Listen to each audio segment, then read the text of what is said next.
शेतकऱ्यांनी खंडणी उकळण्यासंदर्भात शुक्रवारी तक्रार नोंदविल्यानंतर शेतकरी संघटनेचे नेते प्रशांत डिक्कर यांच्या विरोधात शेगाव पोलिसांमध्ये खंडणीचा गुन्हा दाखल करून त्यांना लगेच अटक करण्यात आली होती। शनिवारी त्यांनी शेगाव येथील दिवाणी व फौजदारी न्यायालयासमोर पोलिसांनी हजर केले असता न्यायालयाने त्यांना 2 दिवस पोलीस कोठडी सुनावली। त्यामुळे डिक्करांचा पोलीस कोठडीत मुक्काम आणखी वाढलाय। शेतकऱ्यांच्या खंडणीच्या गुन्ह्यातील आरोपींना प्रशांत डिक्कर यांना न्यायालयासमोर हजर केले असता न्यायालयाने 2 दिवसाची कोठडी दिलेली आहे। या कोठडीमध्ये अजून काही तपासाचा भाग होऊ शकतो, तसेच इथून पुढेही तपास सुरू राहील।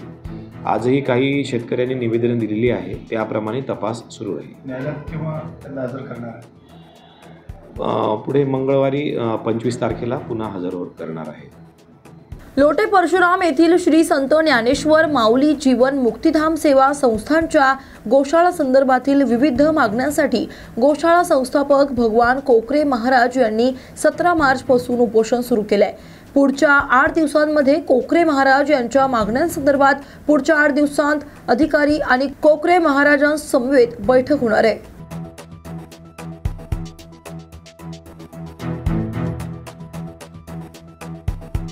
सिंधुदुर्गात कायदा व सुव्यवस्था बाधित राहावी या पार्श्वभूमीवर आज कुडाळ तालुक्यात पोलीस संचलन करण्यात आलं। 100 पोलीस कर्मचारी आणि पोलीस अधिकारी या पोलीस संचलनात सहभागी झाले।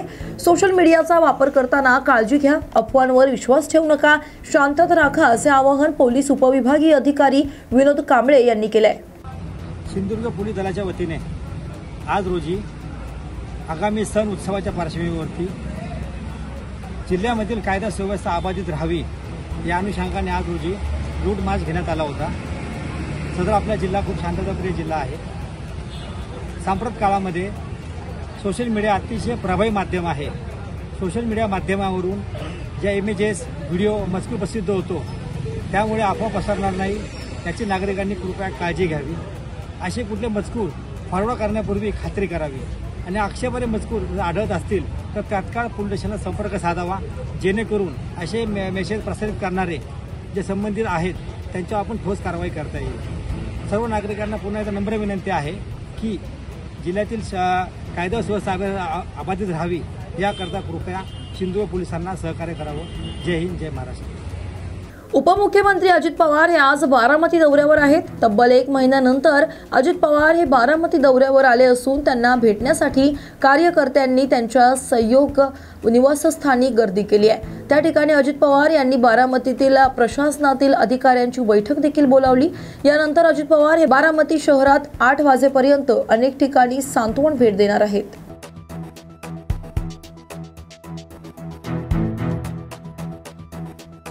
दिशा सालियन प्रकरणावरून उद्धव ठाकरे सेना आणि शिवसेनेत जुंपली, तर अधिवेशन काळात साफ म्हणून भुई धोपटून स्वतःकडे लक्ष वेधून घेण्याचा प्रयत्न रामदास कदम करतात आहेत। शिवसेनेच्या जीवावर रामदास कदम यांनी मोठी पदे उपभोगली। उद्धव ठाकरे गटाच्या रत्नागिरी सिंधुदुर्ग लोकसभा संघटक नेहा माने यांची टीका।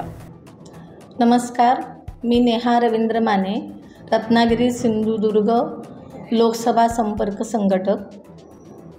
काल जे रामदास भाई कदम यांनी टीव्हीवरती मुलाखतीमध्ये वक्तव्य केलं उद्धवजी आणि आदित्यजी ठाकरे यांच्या संदर्भात, त्यांनी खरं तर दिशा सालियनच्या संदर्भात तिचे वडील 5 वर्षानंतर न्यायालयात गेलेले आहेत। न्याय देवता जो काय न्याय द्यायचा तो देईल, परंतु आदित्यजी ठाकरे आणि उद्धवजी ठाकरे यांच्या संदर्भात रामदासभाई कदम यांनी अत्यंत खालच्या दर्जाला जाऊन वक्तव्य केलेलं आहे। मी त्या आता बोलू शकत नाही, कारण त्यांनी प्रचंड अर्वाच्य शब्द वापरलेले आहेत आणि त्यांच्या त्या शब्द वापरण्याला आम्ही त्यांचा निषेध करतो, रामदासभाईंचा। दुसरं म्हणजे अतिशय मोठी पदं शिवसेनेच्या जीवावरती ठाकरे घराण्यावर तिथे ठाकरे घराण्यात च्या जवळ असलेले हे आणि मोठी पदं उपभोगून सुद्धा आता त्यांच्याच आशीर्वादाने त्यांचा मुलगासुद्धा मंत्री आहे, असं असताना आदित्यजी आणि उद्धवजी ठाकरे यांच्याबद्दल त्यांनी देश सोडून पळून जावं असे जे वक्तव्य करतायत आणि अधिवेशन काळात जी स्वतःला सापसाप म्हणून भुई धोपटून आपल्याकडे लक्ष वेधून घेण्याचा जो केविलवाणा प्रयत्न करत आहेत त्यांचा आम्ही महिला आघाडी निषेध करत आहोत. सालियान प्रकरणात खरं तर न्यायालय काय तो न्याय देईल आणि न्यायदेवता जो न्याय देईल तो सगळे स्वीकारणार आहेत, परंतु निव्वळ आपला कुठंतरी राग व्यक्त करणं आणि तो व्यक्त करण्यासाठी आदित्यजी ठाकरे आणि उद्धवजी ठाकरे यांना अर्वाच्य शब्दात बोलणं त्यांनी जर टाळलं नाही तर महिला आघाडी रस्त्यावर उतरेल आणि आम्ही पूर्ण महिला आघाडी त्यांचा रामदासभाई कदमांचा निषेध करत आहोत. अजित पवार गटाचे नेते छगन भुजबळांनी औरंगजेबाच्या कबरीवरून झालेल्या हिंसाचार प्रकरणावरती प्रतिक्रिया दिली आहे. भुजबळ म्हणाले की पोलिसांचं काम करत आहेत, जो चुकला असेल त्याच्यावर कायद्याप्रमाणे कारवाई होईलच, सक्तीची कारवाई केली जाईल. मुख्यमंत्र्यांनी हे विधानसभेतच सांगितलंय, तर कोरटकर वर्षा बंगल्यावर असतील तर संजय राऊत यांनी तिथे जाऊन कोरटकरांना घेऊन यावं असं देखील टोला त्यांनी यावेळी लगावलाय. आयोजन करण्यात आलेलं आहे. मेळाव्यामध्ये सांगतो ना काय ते, तिकडे या ना जरा. मेळाव्यामध्ये काय सांगायचं ते सांगतो. आता इथेच सांगितलं तर मेळाव्याला कोण येईल मग? साहेब नागपूर हिंसाचारामध्ये मालेगाव कनेक्शन त्या ठिकाणी समोर आलेलं आहे. मुख्यमंत्री नागपूर हिंसाचारामध्ये मालेगाव कनेक्शन त्या ठिकाणी समोर आलेलं आहे. मुख्यमंत्री देवेंद्र फडणवीस यांनी आज नागपूरमध्ये भेट देत त्या ठिकाणी पत्रकार परिषद घेऊन ही माहिती दिलेली. काय सांगा? असं पोलिसांचं काम पोलीस करतील. जे चुकीचे वागले असतील त्यांना कायद्याप्रमाणे शिक्षा होईल. सक्तीची कारवाई केली जाणार. जे आरोपी आहेत त्यांनी जर नुकसान भरपाई त्या ठिकाणी दिलेली त्यांच्यावर सक्तीची कारवाई केली जाणार आहे. सक्तीची कारवाई केली जाईल हे मुख्यमंत्र्यांनी विधानसभेतच सांगितलेलं आहे. जयंत पाटील आणि अजित पवारांची भेट झालेली आहे पुण्यामध्ये. जयंत पाटील आणि अजित पवारांची भेट झालेली आहे. हो, आता भेट आमची रोजच होते तिकडे विधानसभेत. पण मग काय करायचं? मारामारी करायची काय? अरे ओळखी आहेत, प्रत्येकजण प्रत्येकाला भेटतो विधानसभेमध्ये, हाय हाल हवाल विचारतो. राजकारणामध्ये आम्ही विरोधी पक्षात आहोत, एकमेकाचे कुणाचे शत्रू नाहीत. कोरटकरांवरून त्या ठिकाणी राजकारण तापलेलं आहे. कोरटकरांवरून संजय राऊतांनी असं म्हटलेलं आहे की कोरटकर वर्षावर असतील. कसं पाहता या वक्तव्याकडे? तर त्यांनी तुम्ही जाऊन बघा आणि ते असतील तर घेऊन या ना. चला ना. जालना जिल्ह्यातील भोकरदन तालुक्यातील कोठारा बाजार येथे 3 नराधमांनी शेतात जळणासाठी लाकडे आणण्यास गेलेल्या एका 20 वर्षीय विवाहितेवरती सामूहिक अत्याचार केल्याची घटना घडली आहे. यामध्ये गुन्हा दाखल होताच भोकरदन पोलिसांनी तिघांच्या मुसक्या आवळल्यात. कोठारा बाजार इथं एका मोलसर मुलीवर 3 संशयित आरोपींनी बलात्कार केला. म्हणजे तो गँगरेप जेव्हा केला त्या संदर्भाने तिची पत्नी आणि फिर्यादी तिची पत्नी आमच्या पोलिसांना आली. आम्ही तात्काळ गुन्हा दाखल केला आणि गुन्हा दाखल करून तात्काळ 2 तासामध्येच आम्ही 3 आरोपींना ताब्यात घेऊन अटक केली आणि माननीय कोर्टासमोर हजर केले असता त्यांना दिनांक 24पर्यंत त्यांना PCI मिळण्यात आलेला आहे. आणि पोलीस आम्ही अतिशय तात्काळ क्विक ॲक्शन घेतल्यामुळं तिथे कोणत्या कायद्यासुव्यवस्थेचा प्रश्न निर्माण झालेला नाही. आणि तसेच जो तपास आहे तो अतिशय चांगल्या पद्धतीने तपास आता सध्या चालू आहे. नेमका गुन्हा कुठं घडला? गुन्हा दगडवाडीच्या परिसरामध्ये घडला होता. फिर्यादीची पत्नी तिथं शेतात गेली असता तिथे त्या एकट्यापणाचा तिचा फायदा घेऊन तिथल्या जे नमूद आरोपी आहे ह्या आरोपींनी त्यात त्याच्यावर रेप केलेला आहे. गुन्हा कोणता दाखल केला त्यांच्या? त्यात बलात्काराचा गुन्हा दाखल केलेला गँगरेपचा. जळगावात छत्रपती शिवाजी महाराज उड्डाणपुलावरून ट्रॅक रिव्हर्स घेताना भीषण अपघात झाल्याची घटना घडली आहे. या अपघातात ट्रकच्या मागे उभ्या 3 प्रवासी रिक्षा तसेच 4 दुचाकी पूर्णपणे दाबल्या जाऊन चक्काचूर झाल्यात. तर या घटनेमध्ये एका रिक्षातील प्रवासी जखमी झाला असून त्याला उपचारासाठी रुग्णालयात दाखल करण्यात आले. 6 मुली आज दिवस रात्र रिक्षा स्टॉपवर थांबतो. नेमकी घटना काय घडली? घटना अशी घडलेली आहे साहेब की अंधाधुंदी पूल चढायच्या नादामध्ये हे ट्रकवाले नशेच्या नादामध्ये गाडी चालवत असतात. अभी नशे में जिसका कोई हुआ है क्या? अभी वो वाक्य उसको क्या करेंगे? नशे में था क्या वो? रहते हमने कितनी बार हमारी हाथापाई हुई है. अभी की बात कभी की घटना में नशे का अभी वो भाग गया, कैसे क्या पकड़ेंगे? लेकिन गाड़ी 30 है और गाड़ी रिटर्न आ गई. वो गाड़ी जैसे आ गई ना उसको भगा दिया. उसको नुकसान म्हणजे तुमच्या डोळ्यासमोर दिसतंय साहेब. आपसे पूछा नुकसान क्या हुआ हुआ है? नुकसान पूरी रिक्शा का चूर हो गए. 3 रिक्शा है, 3 2 व्हीलर है, टोटल लॉस. और एक जन को अभी कौनते हालत में लेके गए अपन बोल नहीं सकते उनको. भगवान करे उसको कुछ हुआ नहीं, लेकिन उनको जो अवस्थे में गाड़ी में डाला है, जो परिस्थिति में रिक्शा में डाल के लेके गए, पैर पे लगा हुआ है, वो देखा हुआ है, सिर्फ पैर पे लगा हुआ है. एक लेडीज को भी लेके गए लेकिन हमने बार बार इनको बोलने के बाद में भी ये ट्रक वाले सुनते नहीं. इनकी कंप्लेंट ही गई और सोशल मीडिया के माध्यम से हम वारंवार वीडियो भी डालते रहते. और गुप्ता जी, आप पर इसके मेरे को लगता पेपर में भी दिया था आपने शायद. इसको कारणीभूत कौन है? इसको कारणीभूत जो प्रशासन है, प्रशासन ड्राइवर डाले. पहले तो प्रशासन इधर को कैसी क्या परवानगी सिटी में जाने को, इतने बड़े बड़े वाहन किसके आशीर्वाद से ये इधर से चल रहे हैं?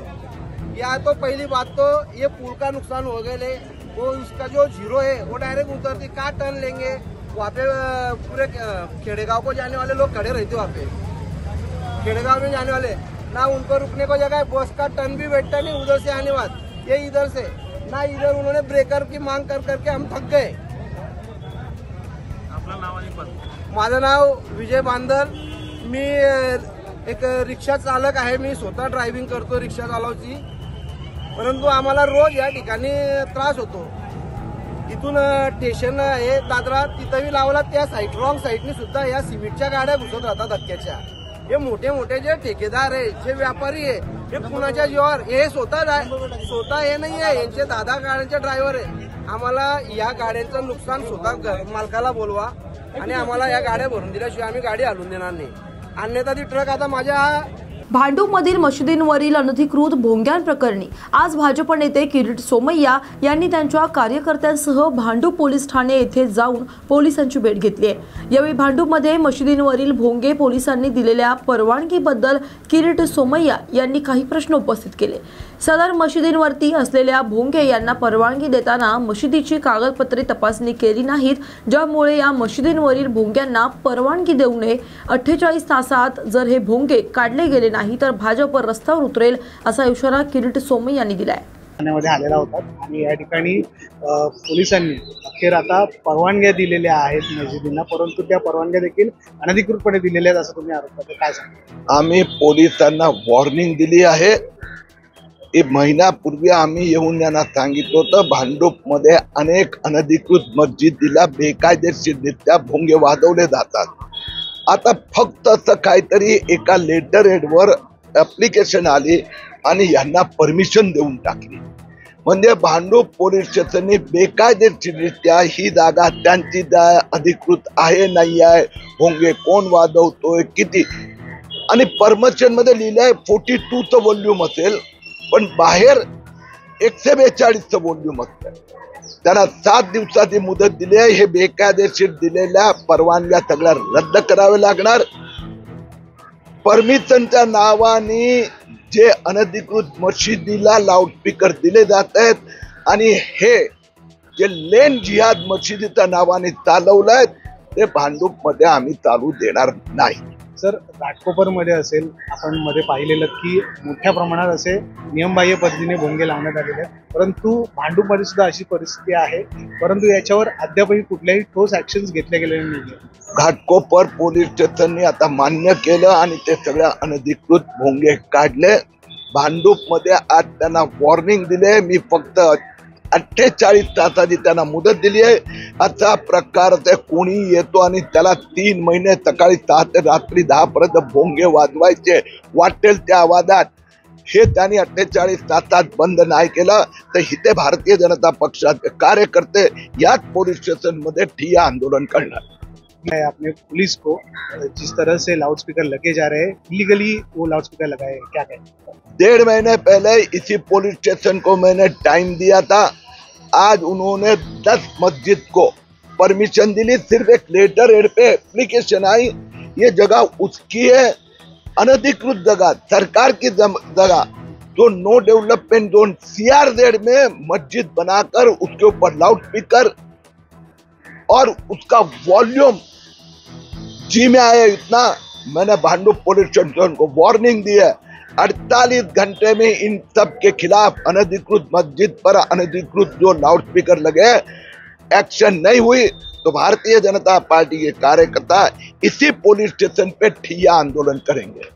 व्यक्ती आणि संघटनांचे घटनात्मक अधिकार संपूर्णपणे नष्ट करणारे लोकशाही विरोधी महाराष्ट्र विशेष जनसुरक्षा अधिनियम 2024 चे विधानसभा विधेयक क्रमांक मागे घेण्यात यावे, तसेच भारतीय कम्युनिस्ट पक्ष, डाव्या व प्रागतिक पक्ष संघटनांच्या वतीनं 23 मार्च रोजी भगतसिंग, राजगुरू, सुखदेव यांच्या शहीद दिनाच्या दिवशी निदर्शनं करून प्रस्तावित विधेयकाची होळी करण्यात आली। यावेळी भारतीय कम्युनिस्ट पक्षाचे राज्य सेक्रेटरी ॲडव्होकेट सुभाष लांडे, राज्य कौन्सिल सदस्य संजय नांगरे, भगवान गायकवाड, बबनराव पवार, दत्ता आरे, बबनराव लबडे आदी कार्यकर्ते उपस्थित होते। आजच्या दिवशी 23 मार्च रोजी भगतसिंग, राजगुरू, सुखदेव यांना ब्रिटिश सरकारने फासावर दिलं होतं। त्यांना फाशीची शिक्षा झाली होती आणि आजच्या दिवशी पहाटे फासावर दिलं होतं। याच दिवशी आज महाराष्ट्रभर डावे, पुरोगामी व प्रागतिक पक्ष संघटनांच्या वतीनं महाराष्ट्र सरकारने जे विशेष जनसुरक्षा विधेयक 2024 चे विधेयक 133 क्रमांक 133 हे जे चर्चेला आणलेलं आहे आणि 1 एप्रिल पर्यंत त्याला हरकती मागवलेल्या आहेत, परंतु भारतीय कम्युनिस्ट पक्षासह सर्व डाव्या पक्षांचं, प्रागतिक पक्षांचं, भाजप युतीतले पक्ष सोडून सर्व राजकीय पक्षांचं व संघटनांचं या विधेयकाला पूर्णपणे तीव्र स्वरूपाचा विरोध आहे। कारण अशाच प्रकारचं विधेयक 1918 साली ब्रिटिश सरकारने असेंब्लीमध्ये आणलं होतं आणि त्यावेळेस भगतसिंग आणि बटुकेश्वर दत्त यांनी आवाजी बॉम्ब फोडून त्या ठिकाणी ब्रिटिश सरकारचं लक्ष वेधण्याचा प्रयत्न केला होता। खासदार मोतीलाल नेहरू यांनी त्यावेळेच्या असेंब्लीमध्ये भाषण करून हे विधेयक सरकारने कुठल्या पद्धतीने मंजूर करू नये म्हणून तीव्र स्वरूपाचा विरोध खासदारांनी केला होता आणि देशातल्या जनतेने सुद्धा 1918ला केला होता आणि त्यावेळेस ते विधेयक ब्रिटिश सरकारला मागे घ्यावं लागलं आणि तशाच पद्धतीचं विधेयक या ठिकाणी महाराष्ट्र सरकार अर्बन नक्षलच्या नावाखाली, त्याचबरोबर विविध आंदोलनं जे सुरू असतात याच्या नावाखाली सरकारला कुठल्या प्रकारचा अटकाव होऊ नये म्हणून लोकशाही आणि घटनात्मक अधिकार ते जनतेला दिलेले आहेत। कोणती जनता असो, सामान्य माणूस असो, व्यक्ती असो किंवा संघटना असो, यांना भारतीय राज्यघटनेने भाषण स्वातंत्र्य, व्यक्ती स्वातंत्र्य, आंदोलन करण्याचं स्वातंत्र्य, आपल्या मागण्या सरकार दरबारी मांडण्याचं स्वातंत्र्य दिलेलं आहे आणि हे स्वातंत्र्य हिरवून घेणारं महाराष्ट्र विशेष जनसुरक्षा विधेयक 2023 आणि क्रमांक 133चं विधेयक या महाराष्ट्र असेंब्लीमध्ये परत एकदा चर्चेला आणलेलं आहे। खरं म्हणजे जे ब्रिटिश सरकार साम्राज्यशाहीच्या विरोधामध्ये भारतातले लोक लढले साम्राज्यवादाच्या विरोधामध्ये आणि तशाच पद्धतीनं हे महाराष्ट्र सरकार जुलमी पद्धतीने विधेयक आणू पाहत आहे आणि सर्वसामान्य माणसांचे अधिकार आणि हक्क सरकारच्या विरोधामध्ये कोणी आवाज का काढू नये हाच एकमेव उद्देश हा विधेयक आणण्याच्या मागे आहे। या सरकारला, भाजपला देशात आणि राज्यात बहुमत मिळाल्यामुळं बहुमताचा उन्माद आणि बहुमताचा माज या सरकारला आलेला आहे। त्यामुळे अशा प्रकारचे जनविरोधी, घटनाविरोधी विधेयक आणले जातात। कुठल्या परिस्थितीमध्ये महाराष्ट्रातील जनता ही लोकशाहीवादी जनता आहे। डॉक्टर बाबासाहेब आंबेडकर, शाहू फुले आंबेडकर यांच्या परंपरा असलेला महाराष्ट्र असल्यामुळं कदापि लोकशाही आणि स्वातंत्र्य चळवळीत सहभाग घेतलेले अनेक क्रांतिकारक महाराष्ट्रात होऊन गेले। त्यामुळं हे जनविरोधी विधेयक कधी महाराष्ट्रातील जनता सहन करणार नाही। हे विधेयक तातडीनं मागे घेण्यात यावं अशा प्रकारची मागणी भारतीय कम्युनिस्ट पक्षासह डावे, पुरोगामी, प्रागतिक पक्षांची जनसुरक्षा विधेयक विरोधी कृती समिती यांच्या वतीनं आज करण्यात येत आहे। भारत देशात मनुस्मृतीवादी सरकार आलेलं आहे। या देशात आंदोलन करायला परवानगी नाही, या देशात सरकारच्या विरोधात बोलायला परवानगी नाही। सरकारच्या विरोधात बोलणारा देशद्रोही या अनुषंगाने आणलेलं 2024चं महाराष्ट्र विशेष जनसुरक्षा विधेयक हे तात्काळ मागे घेण्यात यावं अशी मागणी या ठिकाणी भारतीय कम्युनिस्ट पक्ष व सुरक्षा विधेयक विरोधी कृती समितीच्या वतीने या ठिकाणी करण्यात येत आहे। या देशात संविधान आहे, या देशात लोकशाही आहे। लोकशाही आणि संविधान संपवण्याच्या दृष्टिकोनातून आणलेलं जनसुरक्षा विधेयक तात्काळ मागे घेण्यात यावं अशी मागणी या ठिकाणी भारतीय कम्युनिस्ट पक्षाच्या वतीने करण्यात येत आहे। माथाडी कामगार क्षेत्रात गुन्हेगारी प्रवृत्तीची घुसखोरी वाढत चालली असून ही बाब गंभीर आहे।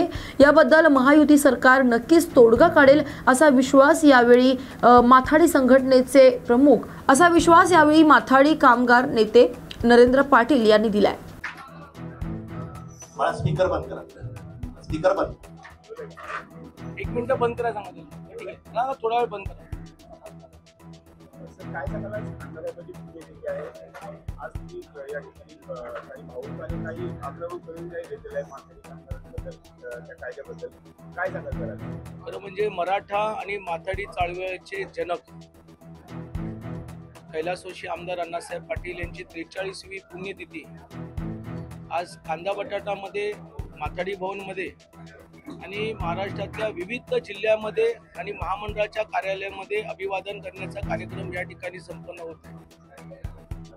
अशा परिस्थितीमध्ये एका वेगळ्या प्रसंगाला आम्ही सामोरं जातोय, तो म्हणजे राज्य सरकार कामगार कायद्यामध्ये बदल। आणि हा बदल होत असताना राज्याचे प्रमुख म्हणून मुख्यमंत्री देवेंद्र फडणवीस साहेबांनी, एकनाथ शिंदेनी हे अभिवाचन दिलं होतं आम्हाला की आम्ही कायदा बदलत असताना माथाडी कामगारांना देशोधडीला करणार नाही। आणि मला गर्व आहे की आदरणीय देवेंद्र फडणवीस साहेबांनी सभागृहामध्ये हे परत एकदा स्वतः उपस्थित राहून आश्वासित केलं, कामगार मंत्री यांनी आश्वासित केलं आणि ह्या माथाडी कामगाराला अभय देण्याचं काम त्यांनी केलं। नक्कीच ह्या कायद्यामध्ये दुरुपयोग करणारे कामगार नेते, कामगार संघटना, कामगारांच्या वरती कठोर कारवाई केली जाईल हेही त्यांनी सांगण्यास त्या ठिकाणी कमी पडले नाही।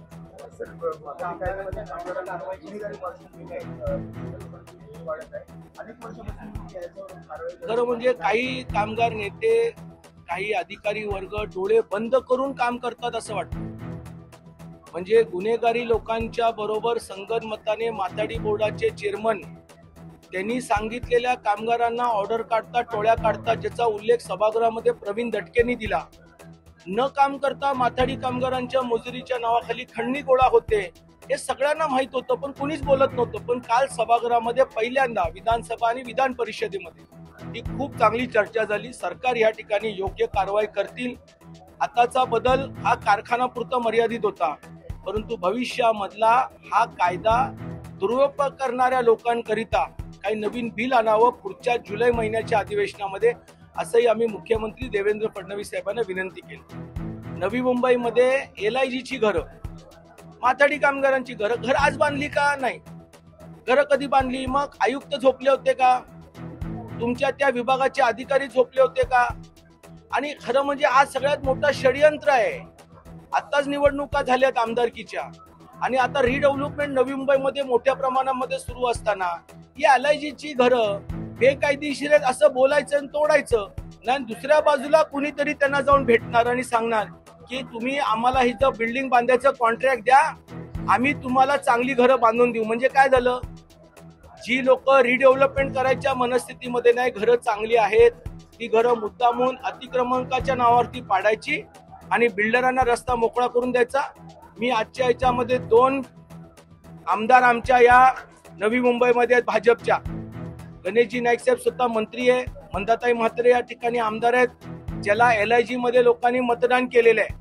आणि म्हणून या दोघांनी ही भूमिका घेऊन या असणारे LIGची घरं पाडणाऱ्या अधिकाऱ्यांवरती कारवाई करावी आणि जर सिडकोला आणि महानगरपालिकेला जर काय वाटलं तर राज्य सरकारने एक LIGची घरं पुनर्बांधणीचा एक वेगळा प्रस्ताव तयार करावा, ज्यामध्ये LIGच्या लोकांचा काय फायदा आहे ते पहिलं जाहीर करावं आणि मग त्या ठिकाणी हात घालावा।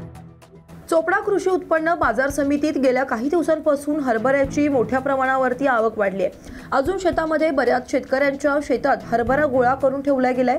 आता मार्केटमध्ये ज्या शेतकऱ्यांचा मका व गहू काढणी झालेली आहे तो काढलेला मका व गहू शेतकरी मार्केटमध्ये विक्रीसाठी आणत आहेत। बाजार समितीत मोठ्या प्रमाणावरती आता शेतकरी माल विक्रीसाठी आणत आहेत, परंतु आता मार्च अखेर असल्यानं व्यापाऱ्यांना देखील वार्षिक वर्षनिमित्तानं त्यांची देखील धावपळ सुरू झाली आहे। चोपडा बाजार समितीत वाढती आवक पाहता शेतकऱ्यांना एकच विनंती करतो, मार्च एंडिंग असल्या कारणाने व्यापाऱ्यांचेही वरच्या व्यापाऱ्यांकडून पेमेंट यायला थोडीशी त्रासदायक होतोय। शेतकऱ्यांना एकच आव्हान करू इच्छितो, येणाऱ्या काळात 5 एप्रिल किंवा 10 एप्रिल नंतर जर आपण माल हळूहळू पद्धतीत चोपडा मार्केट कमिटीला आणला तर त्याला उच्चतम रेट मिळण्याचे चान्सेस आहेत। येणाऱ्या काळात V2 हरभऱ्यामध्ये आणि मेक्सिको हरभऱ्यामध्ये चांगल्या प्रतीचे रेट मिळतील। तसेच हरभरा पिकाची तर आवक जोमाने चालू आहे। येत्या काळात म्हणजे 2 ते 3 दिवसात गव्हाची आवक आणि मक्याची आवक वाढती असल्या कारणाने शेतकऱ्यांना एकच आव्हान करू इच्छितो की मक्यामध्ये ड्राय माल जर आला तर त्याचे उच्च प्रतीचे रेट मिळतील।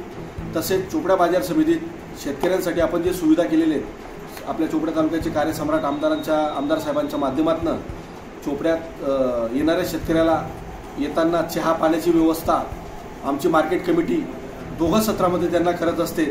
तसंच पुढचं आमचे जे विजन आहे, येणाऱ्या काळात आपण त्यांना नाश्त्या पाण्याची व्यवस्था तसंच शिवभोजनची व्यवस्था आमदार साहेबांच्या मार्गदर्शनाखाली आपण चोपडा मार्केट कमिटीमध्ये शेतकऱ्यांसाठी करणार आहोत।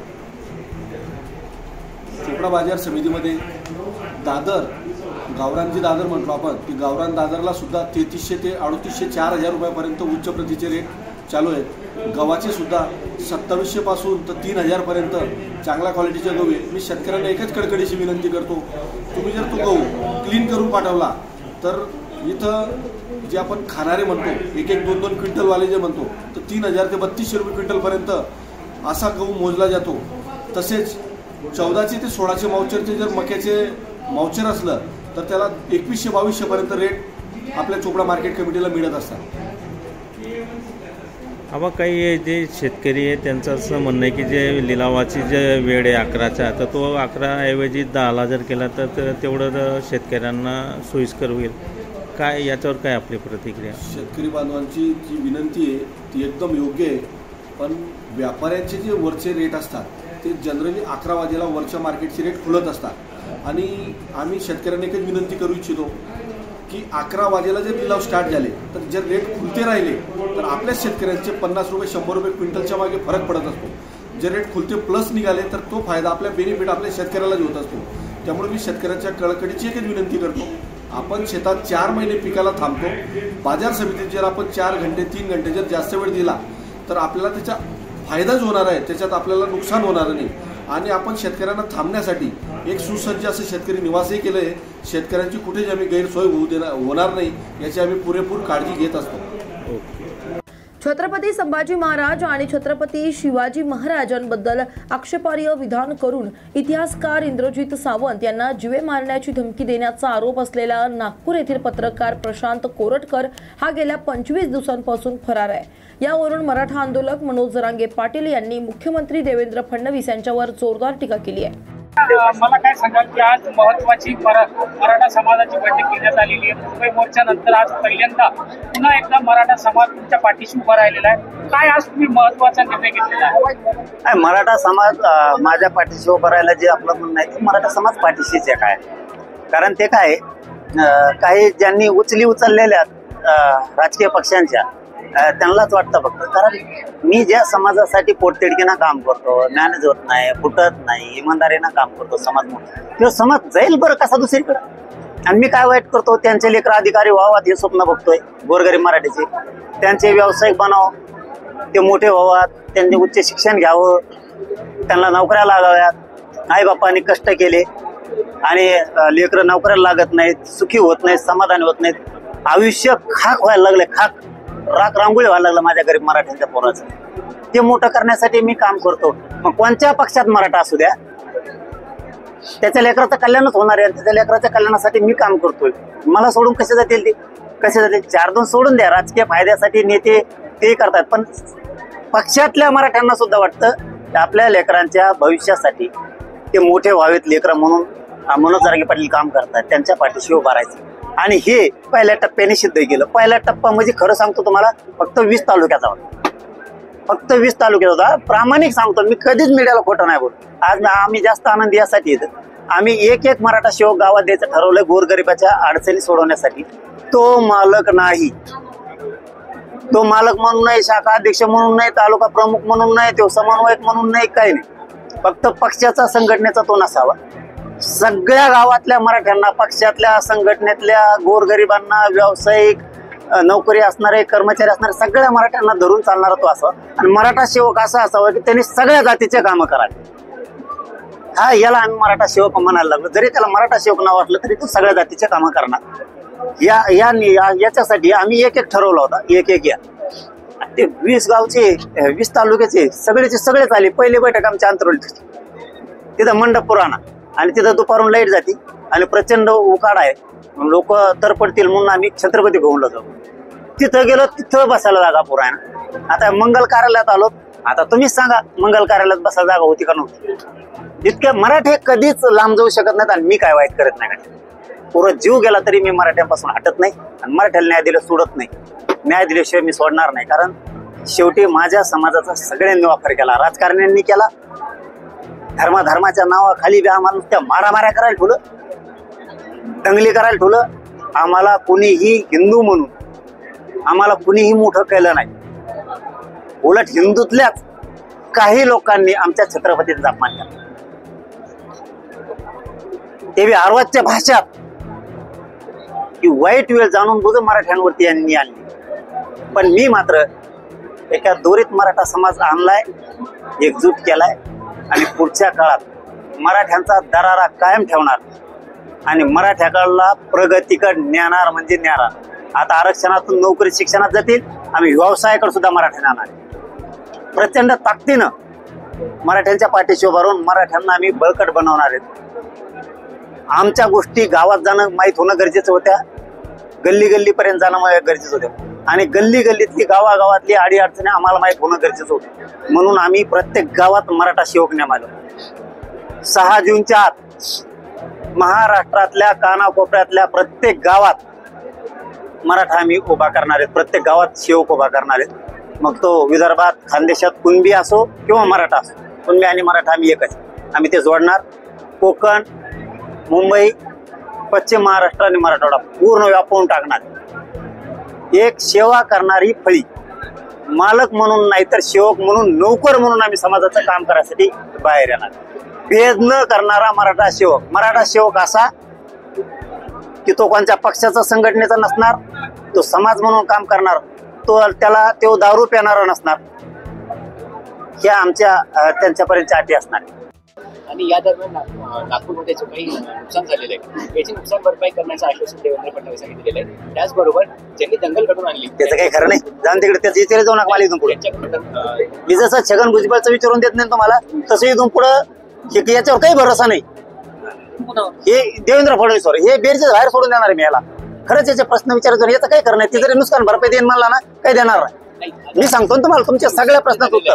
ते दंगल ज्यांनी केलं त्यांच्याकडून वसूल केलं जाणार आहे आणि जर त्यांनी पैसे दिले नाही तर मग त्यांची प्रॉपर्टी जप्त केली जाणार असं देवेंद्र फडणवीस. त्याच्या गाड्या जप्त केल्या कोरटकरच्या, त्याची प्रॉपर्टी जप्त केली. राहुल याची सोलापूरकरांची प्रॉपर्टी जप्त केली सगळी तिची. त्याला पाहुणे तो अरे किती नीच विचाराचा माणूस असावा, किती नीच विचाराचा असावा ना की देवेंद्र फडणवीसकडे बाहेर बघितल्यावर कळत. त्याचं कारण सांगतो. संतोष देशमुखांची हत्या झाली, किती आरोपी धरले तो? 100-150 पेक्षा जास्त आरोपी होते. आरोपीला संभळणारा आरोपी होत नाही का? आरोपीला लपून ठेवणारा आरोपी होत नाही का? तो का लपून ठेवला म्हणून? हे जर बंद केले असते ना 100-150 जण, तर राज्यात इथून पुढे आरोपीला कोणी सांभाळणार? आता इथून पुढे लोक आरोपीला सांभाळून ठेवते घरात आणि सांगणार बी नाहीत आमची जर लपून ठेवलाय म्हणून. जसे ते वागले ना आरोपी बरोबर त्या टोळीतले, तसे इथून पुढे मराठी सुद्धा वागणार, हिंदू सुद्धा वागणार, सगळ्या जाती धर्मात लोक सुद्धा वागणार. ते आता आपण आपल्या आरोपी लपून ठेवणार का? हे सत्य. तो लोकांचे आरोपी सोडून देतो, तो हे पाहुणे सोडून देतो आणि इकडे हे वसुली करत नाही, भरून देत. याचं काय करणार? आमच्या किश माग घेऊन म्हणलं होतं, एक मागं नाही घेत. गॅजेट लावून म्हणलं नाही लावली. सगळ्या स्वारीची अंमलबजावणी करीन म्हणले नाही केली. मराठा आणि कुणबी एक हे अध्यादेशकालीन नाही काढला. शिंदे समितीला आता मुदतवाढ दिली. शिंदे समिती कामच करत नाही. अधिकारी तालुक्यातले जिल्ह्यातले महसूलचे अधिकारी नोंदी शोधत नाही. आमचे सर्टिफिकेट दिले जात नाहीत, कुणबीचे व्हॅलिडिटी दिले जात नाही. जाणून बुजून जातीवादी अधिकारी हे करते. मग आमच्या पुढे पर्याय काय राहतो माहिती आहे का? पुन्हा शक्ती मराठ्यांनी प्रचंड उठाव करून दाखवायची आणि चॅलेंज म्हणून हिमालयासारखं पहाडासारखं पुन्हा सरकारच्या पुढे उभा राहायचं. लोळविणार पायाखाली जर सरकार लोळविलं नाही ना तर जात मराठ्याची सांगणार नाही, त्यांना ठेवा. लोळवीन यांना पायाखाली सोडणार नाही. इथं फडणवीस साहेब कोणाच्या नादी लागायचं माहितीये का? जे मॅनेज होतं, जे फुटत, तुम्ही उठ म्हणले उठत, बस म्हणले बस. खानदानी असताल मराठ्याच्या अवलादी फुटत नसतील, मॅनेज होत नसतील, खाली बसत नसतील, खालीच बसविणार तुम्हाला मराठ्याला जर दिला नाही. माझ्या नादी नाही लागायचं. पुन्हा सांगतो सरकारला पण, दोन्ही उपमुख्यमंत्र्यांना, मुख्यमंत्री फडणवीसांना सांगतो माझ्या नादी नाही लागायचं. माझ्या समाजाची दगा फटकन बेवानी जर केली, मी तुमच्या आनंदावर विरजनात टाकणार. सत्ताच मराठ्यांनी दिले, त्यांना ठेवायचं. मराठ्यांशिवाय सत्ताच येऊ शकत नाही. हेच मराठी तुम्हाला पायाखाली टाकणार. पुन्हा सत्ता असली तरी सत्ता फिरताना नाही. म्हणजे आम्ही असे किती काही असले येतात आणि जात्यात.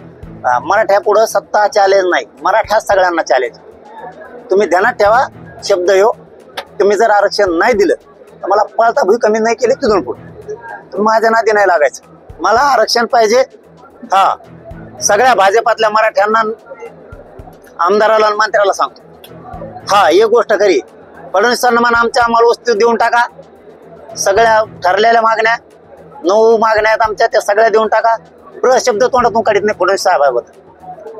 हे आमदार आणि मंत्र्यांना विशेष करून या सगळ्या चॅनलच्या बांधवाच्या माध्यमातून सांग, जेवढे भाजपाचे आमदार आणि मंत्री आहेत सरकारमधले, जेवढे त्यांच्या युतीचे आमदार आणि मंत्री आहेत, सगळ्यांना सांगतो, एक शब्द सुद्धा फडणवीसांना बोलत नाही आमच्या मागण्याची अंमलबजावणी करा, माझ्या लेकरा बाळाचं मराठ्याच्या कल्याण करा.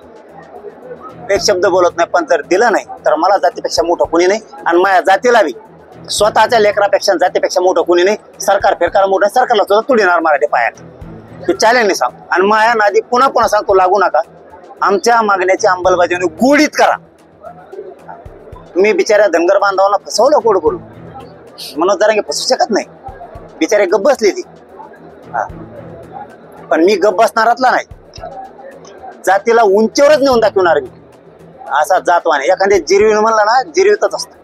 आपला कचकाल आहे अवघडे. ज्याच्या कोणी नादी लागत नाही त्याच्या मी नादी लागत असतो. लोक म्हणतात त्याच्या कोणी नादी लागत नाही. मी एकदा नादी लागलो की मी जिरीलीच. आणि मी इथून मागे सिद्ध केले. पुढे सिद्ध करायचं असलं तुम्ही फक्त आरक्षण देऊ नका, तुम्हाला कळन सरकार मोठा का मराठा मोठा. भारतीयच नव्हे तर जगाच्या पाठीवर असणाऱ्या समस्त बौद्ध अनुयायांसाठी महाबोधी महाविहार हे श्रद्धेचं स्थळ आहे. भारतातच नव्हे तर इतर देशांमध्ये कोणत्याही धर्माचे श्रद्धास्थळ असो, तेथे त्या धर्मियांच्या ताब्यात असल्याचं आढळून येतं.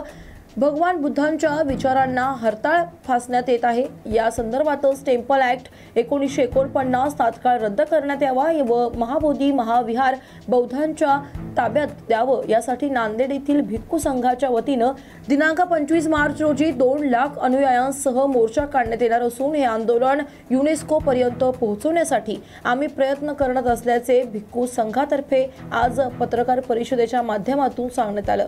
या ठिकाणावर आमचे सन्मान्य सर्व ज्येष्ठ नेते मंडळी या ठिकाणावर उपस्थित आहे. आंबेडकरी समाजातील भारतीय बौद्ध महासभा समता सैनिक दल आदरणीय भिक्खू संघ भावना विपश्यनाही करत असतात. आणि त्या ठिकाणावर मार्ग शिवाजीनगर कला मंदिर मार्गे या अधिकारी कार्यालयावर हा लाखोंचा दुःखातून मुक्तीचा अनुभव या ठिकाणावर घेत असतात. परंतु करतो आंबेडकरी चळवळीतील ज्यांनी आपल्या संपूर्ण आयुष्यामध्ये या आंबेडकरी समाजाला. अशाच बातम्यांसाठी पहा न्यूज मराठी 24/7. नवा भारत नवा विचार.